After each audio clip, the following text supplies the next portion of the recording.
Hi, welcome to this channel. Okay, everybody has been talking about Kunle Afolayan's Anikulapo movie, but me, I decided to chill and watch everybody say and give their own opinion, because I want to talk about this movie when I'm sure that a lot of persons have seen it, so that I can give a spoiler review. This is not a spoiler-free review. So if you've not seen Anikulapo movie, well, you can watch this video to watch the movie, because I'm going to take it sequence by sequence and talk about the plot of the movie Anikulapo, and then I'm going to give my own opinion on who the heck did the other person. Two broken souls come together. We are now trying to put the blame on one gender or the other. I'm going to give my own opinion on that. Is it Saro that is in the wrong, or Arolake? Or is it even Omo one? Because that woman, she appeared in maybe like 4 or 5 scenes. And throughout, baby girl bend down, that's the only thing she did. I don't understand, but let me not just get ahead of myself. Let's get back to the very beginning. Kunle Afolayan released a movie, Anikulapo, and in typical Kunle Afolayan movie, this one is a blend of culture, both the old and the new. It always tries to, bring a lot of, not infusion, it brings culture, it brings old tradition in his movies, and then it infuses, modern ones into it to just make it look, acceptable by every other person. And this movie now came with a difference from what Kunle Afolayan has been giving us in recent time from, his other movies that has been on Netflix, etc. It's been Citation and Co. He's been giving us movies that the star characters, the lead characters, are people that we do not really see often, people that are not that, popular. But for Anikulapo, I think because of the gravity of work that Anikulapo is, he had to bring known faces, but faces that are not, I have some set of people that I refer to as Netflix babies. Any Netflix original movie, you are finding them there. But you have to bring persons that are not yet there, in my opinion. Yes, Kunle Remi, Bimbo Ademoye, Shola Sobowale already had movies that, are on Netflix, but they are not Netflix babies, so to say. And he brought us our Yoruba actors. When we say that they are legends in the industry, and we have Nkem Owo coming back, we have Kenneth Okonkwo, we have Kanayo coming into the movie industry, and we are giving them accolades. It did the same thing with our Yoruba actors. We saw Yinka Quadri, we saw Taiwo Hassan, Dele Odule, Adebayo Salami, Yemi Elebuibon, who actually did narrate the story. Did you know that it was him that narrated it? Yeah, we had Yemi Elebuibon, we had Lola Idije, that's Lola Afolayan. Fun fact, Lola Afolayan is actually Kunle Afolayan's auntie. Did you know that? Lola Idije. Actually a auntie. We saw their older sister. We saw Ojo Pagogo, who is married to Kunle Afolayan's older sister. We just saw, a blend of people that we know when it comes to Yoruba movies. We saw them in this movie, and it's just a breath of fresh air, because these guys are amazing actors. Regardless of whatever crude way they did learn the art, these guys actually are the ones that started, they started with Kunle Afolayan's father himself, Adelove. So it was really beautiful to see them, and that is a plus that nobody can take away from the movie Anikulapo. And of course, Kunle Afolayan had to give us a cameo. Why did Adama just appear? He likes to appear like a ghost in his movies. He must just come and say something. Can you not just take the role of executive producer, director, and rest and collect your money?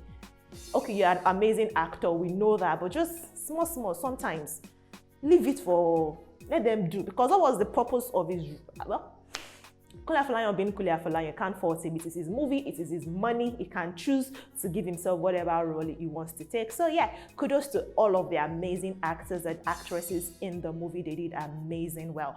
Now, let's get into the plot of Anikulapo itself, the story. So if you are sleeping, it's time to awake. Let us share and talk about everything that happened in Anikulapo. First off, Saro.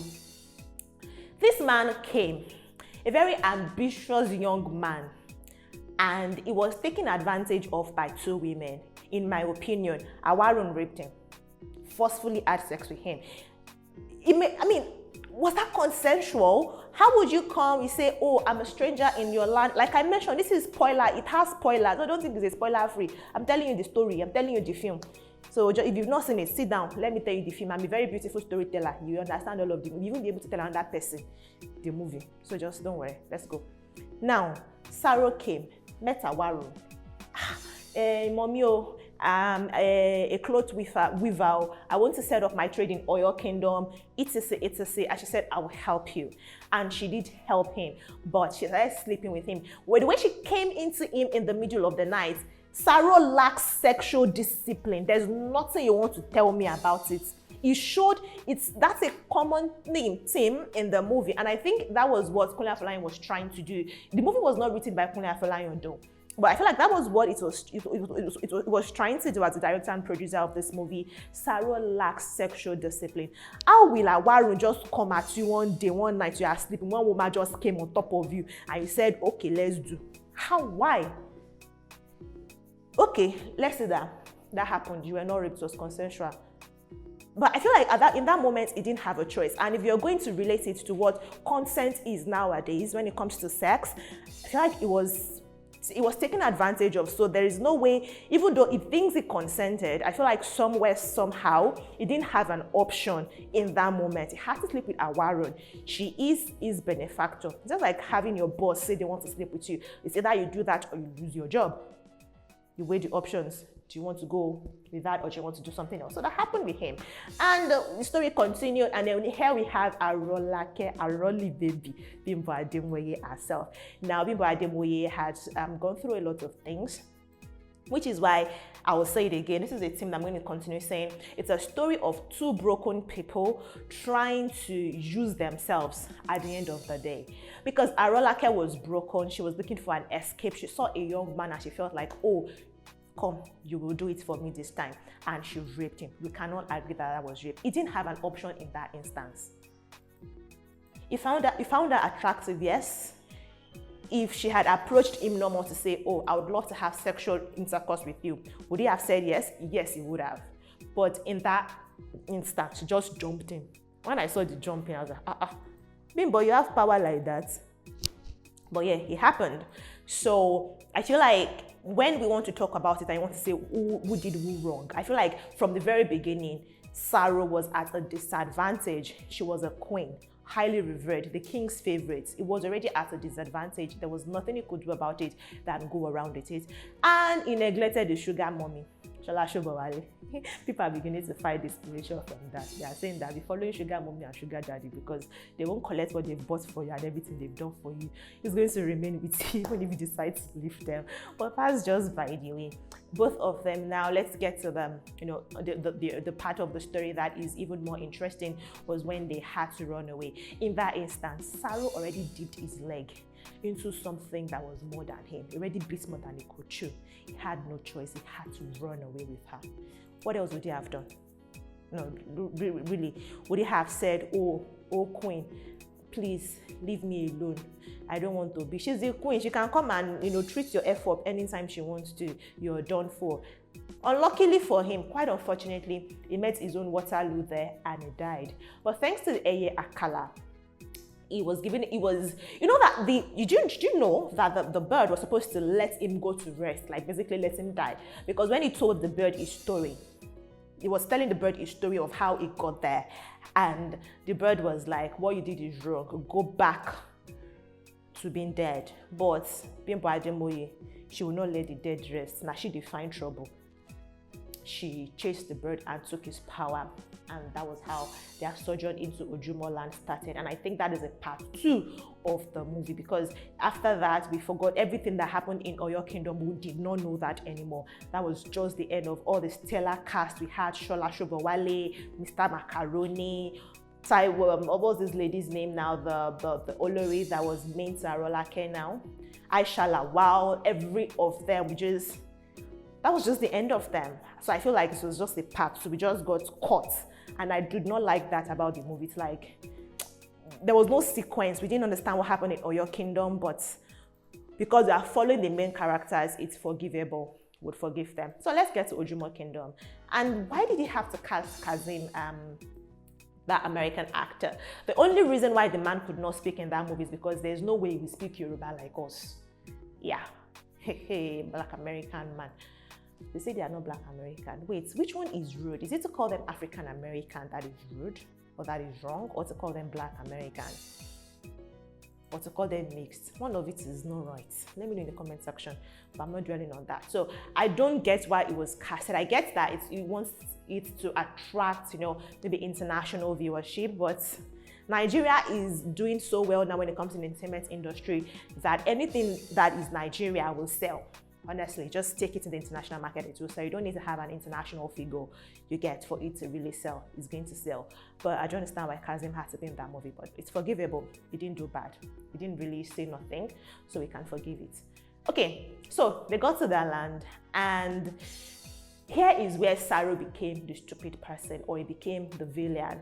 The way he treated Arolake was wrong, in my opinion. Remember that I'm saying everything here in my own opinion, and I want us to have a conversation, but I'm trying to not be all gender about it, or it's the female gender, sharafobirin, or men are coming with staying your white. That is not what happened. It's just a story of two broken persons who could have made better choices, but in that moment, they were so focused on themselves. It's just a story of selfishness and greed. They were too focused on themselves to even see, to think for the other person. When Arolake got that God, she could have used it for herself, be good, be fine, but understand, maybe love, and also understand that in the time that this story was set, it is not now when a woman can decide to be, you know, whatever, and we are all, you know, here for women living their life. International Women's Day, telling us to break the bias. That was not it then. There was a lot of bias. There was a very much a fixed gender role. So as a woman, she couldn't really have, you know, been that great like Awarun, because even though Awarun was okay on her own, she still had the old back talks to it, and that in some way, even though she's powerful, that in some way would limit her. So I think that was what Bimbo Ademoye was trying to avoid, saying let the man be the person doing that. And in that instance, if she had, you know, carried the God and said, "Biradide, arise," people would have said, "What are you, woman?"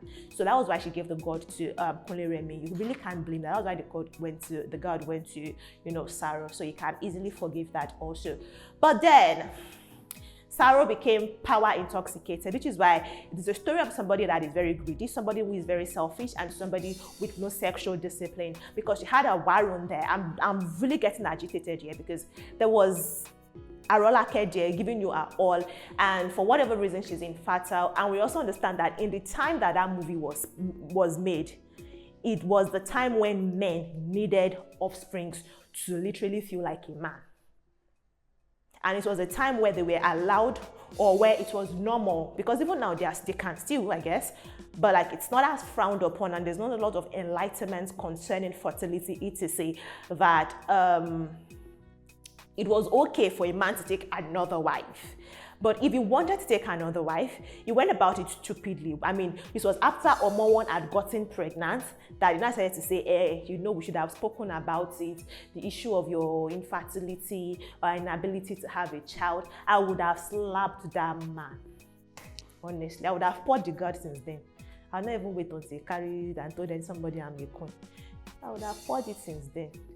You know, we both know that there's an elephant in the room every time, you know, years after years, there is. So we never addressed it. We will not address it. You now come at me and tell me, it have happened though. At this time, I think we should talk about it though. This child is our child though. You think you will sleep in the house that night? The Lord is your strength, my dear. Thank God I'm not Arolake. That's where we would have jump pepper, scatter everything. Like, what nonsense. But Aroli baby, very gentle, very meek, very calm. She calmed down for him. Omowon started opening eye for her. Yeah, would have you open eye. Opening eye for her, got another woman, and he became power intoxicated such that he wanted a king's daughter for himself. You see what I'm saying? Two broken people That's why therapy is now very much preached about, because if it was now, they would have put that man, it would have been in therapy since he got the power and he got fame, so that he would be able to deal with the issues of the past, because I feel like that is what, forced him to do the things he did at the moment. And so the way he treated Arolake was very terrible.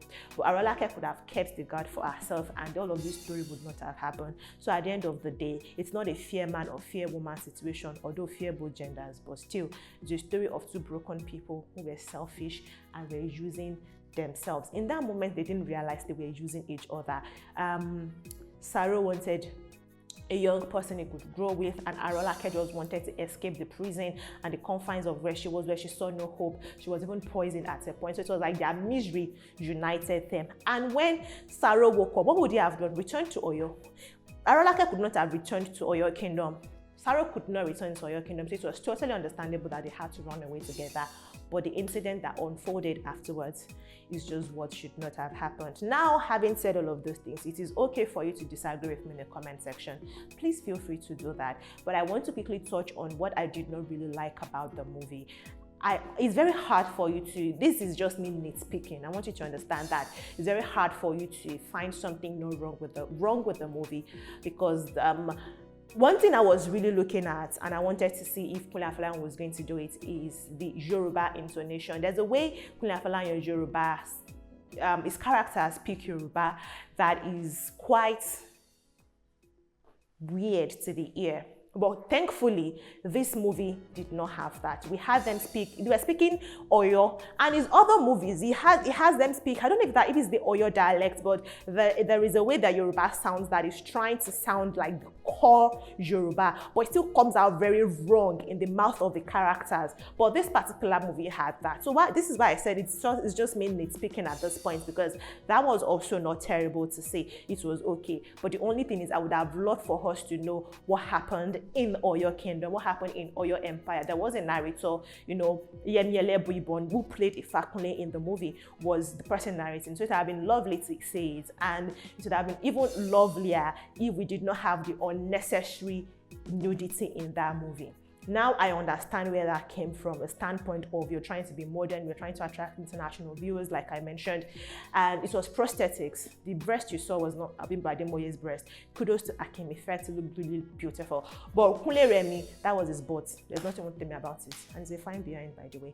But really, it was unnecessary. It's the controversial part, because it's a cultural movie, one that it's a story of Oduifa. I mean, one of the, what's the word now? The verses of Ifa, the old incantation thingy. That's the story. So I don't understand why a cultural movie like that had to have nudity. When Awarun went into Saro, we knew, you get, sex is usually implied in movies. You could have left it at that. The old forceful penetration, forceful sex between Saro and Arolake was also implied. You could have implied it and it would have been lovely. I really don't get what that part is, but it's okay. We are open to it.